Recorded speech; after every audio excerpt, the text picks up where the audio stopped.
네, 코로나19 여파로 지난해 우리 경제는 마이너스 성장을 경험했습니다. 올해는 과연 어떨지 관심이 집중되고 있습니다. 네, 박진영의 출근길 인터뷰 오늘은 황세훈 자본시장연구원 연구위원을 만나서 2021년 경제를 전망해 보겠습니다. 현장에 나가 있는 박진영 기자 나와주시죠. 네, 박진영의 출근길 인터뷰 오늘은 황세훈 연구위원과 이야기 나눠봅니다. 안녕하십니까? 네, 안녕하세요. 반갑습니다. 네. 지난해 코로나 때문에 우리나라 경제가 굉장히 어려웠는데 올해는 좀 V자 반등이 가능할지 어떤 예상하시나요? 일단 V자 반등까지는 조금 어려울 것 같다. 회복은 되겠지만 완만하게 회복되는 모습이 나타날 가능성을 더 높게 예상해 볼 수가 있습니다. 아직도 코로나19의 불확실성이 상당히 높은 수준이라고 볼 수가 있고요. 그렇지만 이제 예방접종이 이어지면서 하반기 들어서 이제 완만하게 회복되는 모습이 나타날 가능성이 높다 이렇게 예상을 하고 있고요. 전체적인 경제 성장률은 3% 정도 내외 정도 지금 예상이 가능할 것 같고요. 투자는 요거보다 조금 더 늘어날 가능성이 있습니다. 그리고 가장 중요한 부분은 아무래도 수출이 되겠죠.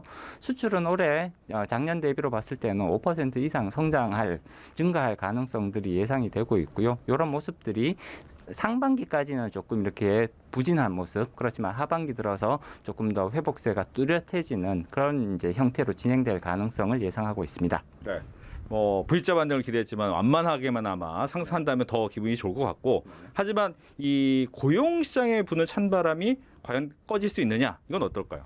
일단 고용 쪽은 사실 이제 경제 성장에 비해서는 조금 더 안 좋은 모습을 보일 가능성이 높아 보입니다. 사실 경기가 본격적으로 회복된 이후에 고용이 회복되는 그런 약간 후행하는 그런 모습들이 나타나거든요. 따라서 예를 들어 하반기부터 기대했던 대로 경기 회복세가 이어진다면 고용은 빨라도 4분기 아니면 내년 정도는 되어야 본격적인 고용 회복세가 나타날 가능성이 높다고 예상해 볼 수가 있죠. 네.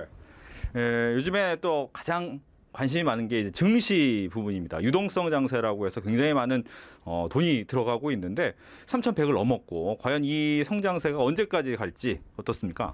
일단 올해 증시는 전반적으로 완만한 상승세를 보일 가능성을 더 높게 예상해 볼 수가 있습니다. 상단은 아마 3,500까지도 충분히 가능하지 않을까 이렇게 전망은 해볼 수가 있습니다. 다만 현재 시점에서 주가 상승 속도가 특히 올해 1월 달 들어서 주가 상승 속도가 지나치게 빠르거든요. 따라서 이런 부분에 있어서는 사실 투자자분들이 조금 유의하실 필요성이 있을 것 같습니다. 완만하게 주가가 상승할 가능성은 충분합니다만 현재 주가 상승 속도가 지나치게 빠르기 때문에 갑작스럽게 조정이 찾아올 수가 있다. 이런 부분에 대해서 조금 방어적인 그런 이제 전략을 짜실 필요가 있을 것 같습니다. 네. 끝으로 이제 증시에 관련돼서 3월 15일부터 공매도가 재개될 수 있다라는 얘기가 나오면서 혹시 찬물을 끼얹는 것 아니냐, 아니면 별 큰 이상이 없을 것이다, 여러 가지 의견이 나누고 있는데 어떻게 보시는지요?